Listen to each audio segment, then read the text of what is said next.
Stanley Milgram, an American social psychologist at Yale University. The second of 3 children, Milgram was born in 1933 in New York to Jewish parents. Milgram's immediate and extended family was subject to the horrific crimes of the Second World War and the Holocaust that occurred. After the war, relatives that had survived had come to stay with Milgram and his family, bearing the experience of Nazi concentration camps and boring assigned tattoos. His bar mitzvah speech reflected his family's experiences. The unarguable first-hand experience of being part of a family affected by the war led to his curiosity and investigation into obedience to authority, and serves as the genesis to what would be the Stanley Milgram experiment he would be recognized for. Milgram wanted to investigate whether Germans were particularly obedient to authority figures, as this was a common explanation for the Nazi killings in World War II, and also an argument during the case of Adolf Eichmann in Jerusalem. Eichmann's defense was that he was merely following instructions when he ordered the deaths of millions of Jews, and this captured Milgram's interest. Milgram wondered whether the claims of the banality of evil, that evil acts come from ordinary people following orders as they do their jobs, could be demonstrated in the lab. Were the Nazis evil people with natural traits for violence and cruelty, or were they merely just obeying orders? In 1961, Milgram placed an advertisement in the New Haven Register. "We will pay you $4 for 1 hour of your time," it read, asking for 500 New Haven men to help us complete a scientific study of memory and learning. Only part of that was true. Over the next 2 years, hundreds of people showed up at Milgram's lab for a learning and memory study that quickly turned into something else entirely. Participants were put into a pair with another volunteer. Random selection was used to identify who would be the learner and who would be the teacher. The participants were then split into 2 rooms. The teacher watching the learner be strapped into an electric chair and given a sample shock to prove that the chair was real. They were then split into their adjacent rooms, unable to see each other but connected through a microphone and the electrocution machine with the teacher at the controls. Under the watch of the experimenter, the teacher was instructed to read out strings of words to his partner, the learner, through the microphone in order for him to repeat them back.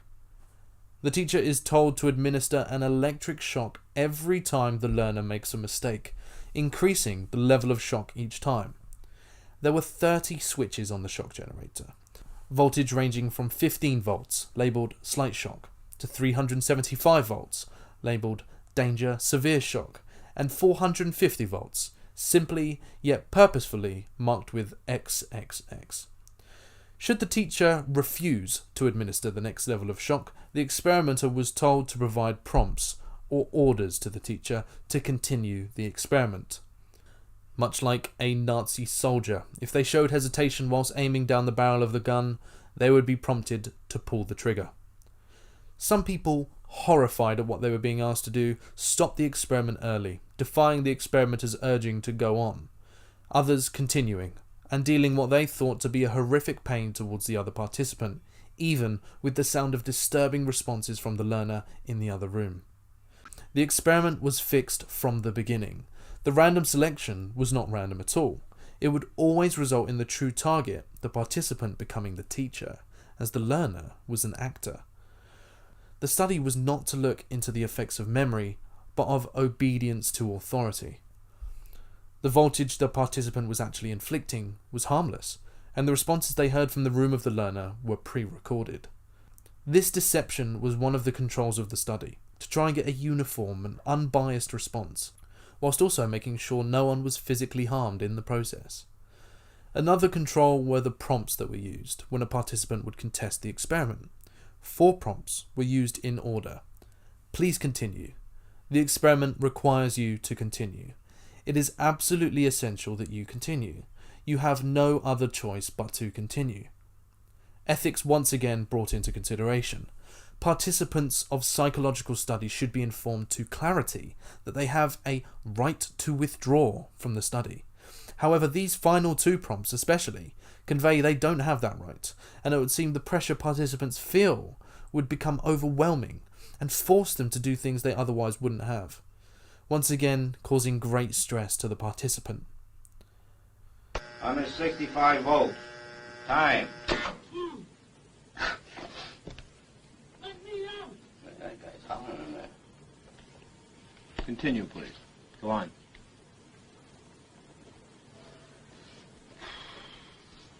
There's a lot of them here, you know. They love have a heart condition there.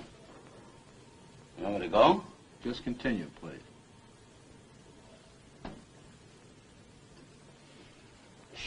Sharp. Axe, needle, stick, blade. Answer, please. Wrong. I'm up to 180 volts. Please continue, teacher. Needle, you're gonna get a shock. 180 volts. Oh! I can't stand the pain! Let me out of You here! can't stand it now. I'm not gonna kill that man there.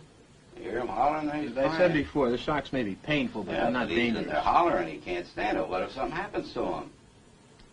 The experiment requires that you continue, teacher. Yeah, but I'm not going to get that man sick in there. I mean, he's hollering in there. You know what I mean? Whether the learner likes it or not, we must go on until he's learned all the word I'd pairs. refuse to take the responsibility of getting hurt in there. He's in there hollering. It's absolutely essential that you continue, teacher.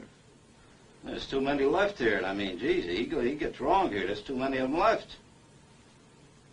Who's going to take the responsibility if anything happens to that gentleman? I'm responsible for anything that happens here. Continue, please. All right, next one, slow. Wrong. Answer is neck. 300 volts. Oh! I absolutely refuse to answer anymore. Get me out of here. You can't hold me here. Get me out. Get me out of here. Continue. The next word is green, please. Green. Grass, hat, ink, apple.